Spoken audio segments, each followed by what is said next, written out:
You know that moment when you sit at a table with people you know, maybe even your own family, and you feel a strange tightness in your chest. You smile, nod, and swallow hard that comment that hurt you, just so you don't ruin the mood. You do this because throughout your entire life, a very strong idea was planted in your mind. They told you that being a person of faith, having a Christian heart, means you obligatorily have to endure anything in the name of peace. They said love endures all things, and that turning your back on someone who shares your blood would be an unforgivable flaw. And because you have a genuinely good heart, you bought into this idea. You started to believe that setting boundaries would be a sign of selfishness and spiritual weakness. But today, we are going to have a very honest conversation. I'm not here to point fingers at your fears, but rather to remove a blindfold that was carefully placed over your eyes. There is a part of the story they conveniently forgot to tell you, and maybe they hid this from you precisely because they needed your availability. They needed you to stay there, being the safe haven and the shock absorber for those who never bothered to absorb your pain. True love really does endure life's crises, but there is a colossal difference between going through a difficulty alongside someone who respects you and accepting to become an emotional garbage can for those who only know how to bring you down. Many people have learned to use the concept of forgiveness as a silent tool of manipulation. They hurt you with small attitudes, sometimes disguised as advice or jokes, and then expect you to simply clear the tab because, after all, you are family or longtime friends. Forgiveness is liberating, and you must forgive so that your own soul doesn't get sick. But forgiving a past debt does not mean you are obliged to keep lending your peace in the future. You can forgive someone and, at the same time, close the door of your intimacy to that person. And the most incredible part of all this is that this attitude doesn't make you a bad Christian. Contrary to what rigid religiosity tries to convince you, the Holy Bible does not oblige you in any verse to coexist with someone who destroys you psychologically. Setting boundaries is not a sin. Boundaries are a security system that God Himself gave you to preserve your sanity. We are going to dive into the scriptures now, and I will show you that protecting your mental health is a divine order. What I am going to reveal to you in the next few minutes is not a modern theory, but the exact stance that has always been there, waiting to free you from this guilt that is not yours. Pay close attention, because the ancient instruction we are going to read now will completely change the way you protect your own life.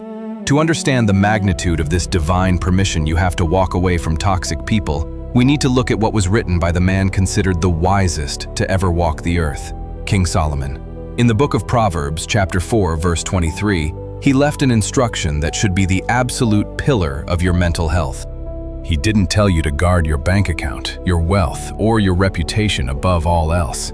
His ancient advice was this: above all things you must protect, guard your heart, for out of it flow the springs of life. Now stop for a second and think about the real meaning of the word guard. You only guard, lock up, and fiercely protect what has great value and is under the constant threat of being stolen or destroyed. You would never leave your front door wide open at dawn, knowing there are malicious people prowling your neighborhood. You lock the door, set an alarm, and build a high wall. So, answer me with total honesty. If your heart is the source of your own life, the place where your dreams, your peace, and your joy are born, why do you keep leaving its door wide open for those who only come in to break everything? Why do you keep handing the key to your mind to people who leave muddy footprints on your self-esteem and your peace of mind? Walking away from an envious relative, a controlling mother, an absent and cruel father, or a fake friend who only knows how to belittle you is not an offense to God. On the contrary, putting a barrier between you and that person is an act of profound obedience to this verse. It is you telling God that you value the life and the peace He gave you so much that you will no longer allow absolutely anyone to contaminate that source. There is a very cruel deception that they make you believe inside some religions or family circles. They say your patience must be infinite, but divine wisdom shows you that you are no one's savior. You are not a rehab clinic for people with personality disorders. You are not a shield designed to absorb the hate other people feel for themselves and try to throw at you. Protecting your heart means tearing up the power of attorney you gave others to decide how you will feel throughout your day. And when you start doing this, raising these invisible walls of protection, the first thing these people will do is try to blame you. They will point their finger in your face and say that you've changed, that you are cold, that you abandoned the family, or that you lost your essence. But the truth is, they are not sad about your change. They are furious because they simply lost control over you. They are angry because their favorite toy just grew a mind of its own and decided to walk away. And if you think the wisdom of Proverbs is already revealing enough to free you from this invisible prison, you have no idea what Jesus Christ himself advised you to do with those who refuse to respect your boundaries. What he taught in the Gospel of Matthew is the definitive protocol for cutting ties with a person without ever needing to look back. Many people try to convince you that Jesus hung out with everyone, and that because of that, you are also obliged to swallow and accept any kind of person at your table. But that is a very superficial reading, and honestly, very convenient for those who want to keep abusing your patience and your kindness. When you open the Gospel of Matthew, chapter 18, starting from verse 15, you find a practical, direct, and incredibly relevant manual on how to deal with difficult, rebellious people who refuse to change their attitude. Jesus outlines a three-step protocol that perfectly fits any toxic relationship you are facing today, whether in your family or your friendships. The first step he teaches is direct and mature dialogue. He says that if your brother sins against you, you should go and talk to him in private. That is, you expose your pain, set your boundary clearly, and give the person the chance to understand they hurt you. But Jesus knew human nature better than anyone. He knew that many people simply do not want to listen and do not want to change. So he gives the second step. If the person ignores your pain, you shouldn't bow your head and accept it, but rather take one or two witnesses with you. You seek support. You don't go through it alone. You bring light to the situation. And what if, even with other people pointing out the mistake, this person continues to disrespect you? Jesus goes to the third step and says to take the matter to the community, to the leaders. But it is at the end of this instruction that lies the golden key to your emotional liberation. Pay close attention to what the most loving man who ever existed said right after. He stated that if this person doesn't even listen to the community, you should consider and treat them as a pagan or a tax collector. Stop and reflect on the historical and cultural weight of that phrase. At that time, a Jew would never sit at the same table as a pagan or a tax collector. A Jew would not have intimate fellowship, would not share their home, would not hand over their trust to someone with that title.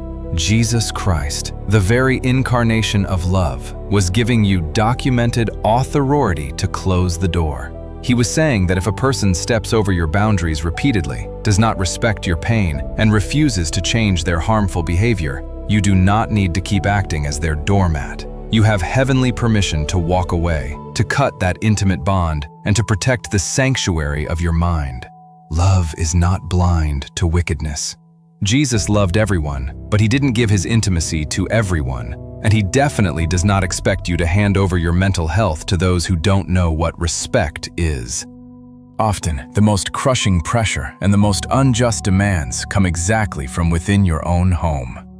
Society, and even some leaders who do not understand the depth of the human soul, insist on saying that you have an unpayable debt to your biological family. But pay close attention to this. Honoring your father and your mother, loving your siblings, or respecting your childhood friends does not mean, under any circumstances, becoming an emotional slave to their traumas and wickedness. Honor does not require the destruction of your peace. If someone's presence in your life makes you constantly need to heal from the damage they cause you, walking away is not an act of revenge or rebellion. Walking away is the highest level of respect you can have for the wonderful work God has built within you. True liberation happens the exact moment you understand that your silence, your distance, and your absence are also powerful answers. You don't need to fight. You don't need to send massive texts trying to explain yourself, and you definitely don't need to prove you are right to someone who has already decided to interpret you in the worst possible way. The silence of someone who decided to protect their own heart makes much more noise and has much more force than any endless argument. And I know that, at first, it will hurt. Guilt will try to knock on your door in the middle of the night. You will question whether you made the right decision or if you were too hard. But you know what will happen right after that brief initial storm? Peace will settle into your life in a way you have never experienced before. You will start to breathe better. Your anxiety will drop absurdly. You will realize that a lot of that heavy load you were carrying wasn't yours. It was just the emotional baggage that toxic people forced you to carry for them. Jesus Christ came to give you life, and life in abundance. And there is no abundant life where there is chronic fear, where there is continuous manipulation, where you have to walk on eggshells inside your own home or in your most intimate circle. True love really does build bridges, but self-love, grounded in divine wisdom, builds very high walls when those bridges are full of poison.